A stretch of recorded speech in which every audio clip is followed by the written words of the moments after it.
Ça commence comme une course sur un circuit, mais c'est bien par l'autoroute A20 que l'on va partir à la découverte d'une entreprise innovante incubée par Lavrul et installée à Saint-Sornin-le-Lac. Une installation en zone rurale qui permet de bénéficier de quelques avantages. Je ne sais pas si ça change quelque chose dans la conduite. Ce que ça change, c'est sur les plans de croissance. Quand on regarde les charges qui vont s'accumuler au fur et à mesure de l'année, la zone rurale, ça permet d'avoir des charges réduites parce que le coût des loyers est moindre, ce genre de choses. Ça permet d'avoir un jardin en extérieur pour faire des barbecues avec les collègues. C'est idiot, on s'en sert pas l'hiver, mais c'est plaisant, à partir des beaux jours qui reviennent. Et je pense que surtout dans la vie personnelle derrière, ça permet aussi d'accéder au logement, de devenir propriétaire à moindre coût. Donc j'ai un peu répondu à côté, c'est pas que pour le côté entrepreneurial, mais c'est aussi sur tout ce qu'il y a autour. L'entreprise ajoute de la matière grise et de l'ingénierie mécanique en assurant la récupération des datas d'un jeu de simulation et en rendant les sensations de pilotage réalistes. On se base sur un logiciel, un jeu vidéo qui se veut très réaliste, qui s'appelle Assetto Corsa, qui permet une exploitation commerciale avec un rendu d'entraînement de pilote. Alors après, on adapte l'expérience aux gens, de sorte à ce que ce soit pas trop dur ou pas trop facile selon le public qu'on a.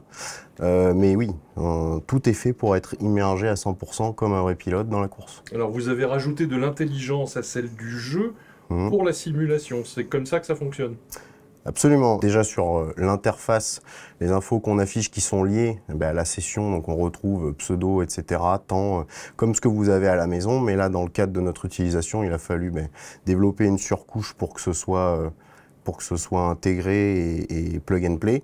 Et puis ensuite, derrière, on a toute la partie mouvement qu'on a développée avec des pilotes qui retransmet le mouvement de la voiture sur la piste de manière réaliste pour que l'oreille interne donne des infos supplémentaires et des indications au pilotage.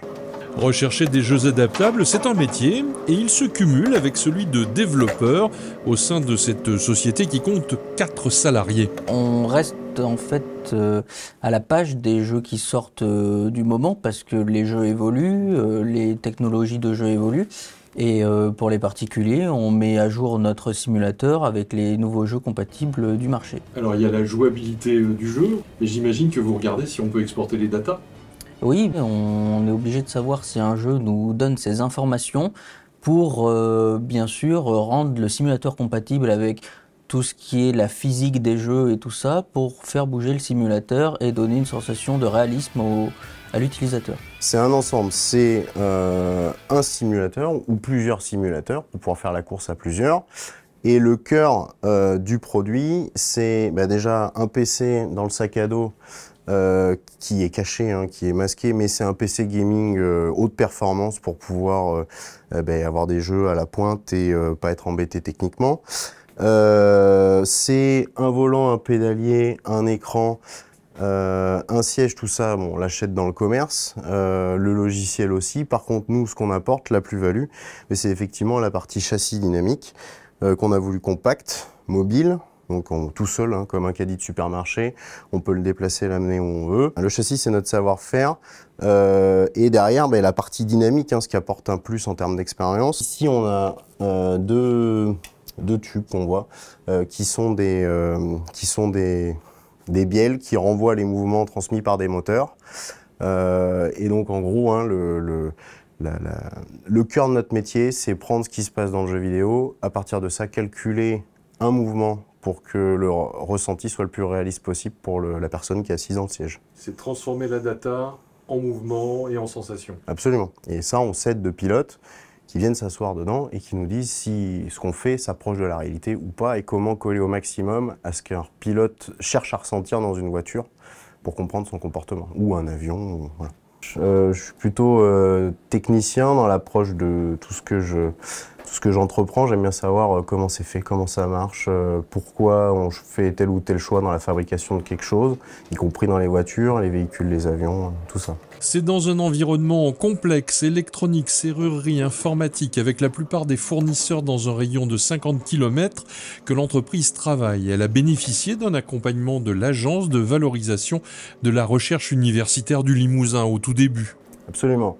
Et d'ailleurs, c'est dans ce cadre-là qu'on a été incubé à Lavrul. C'est pour le développement d'une interface qui permet la gestion centralisée d'un parc de simulateurs. Parce que l'objectif, c'est, dans le cadre de loisirs, faire la course en groupe, à plusieurs, se mettre des coups de pare-choc virtuels et donc qui ne coûtent rien, qui ne sont pas dangereux, et que ce soit facile pour le gérant, l'exploitant, de faire ça comme quand vous allez au bowling, au karting, etc. Au début, c'était en front propre. Ça a été aussi en faisant des piges de développement, puisqu'on est aussi un bureau d'études, on est capable de développer des produits pour d'autres gens. Donc de la prestation de service. La prestation de service, exactement, mais beaucoup de fonds propres au tout départ, et puis après ça a été les premières ventes qui ont permis de continuer l'aventure et de réinvestir et continuer le développement, etc. Actuellement, un commercial national travaille au déploiement d'un parc machine chez les futurs exploitants, comme des salles de jeu ou des circuits de karting. Disons que c'est une affaire qui roule.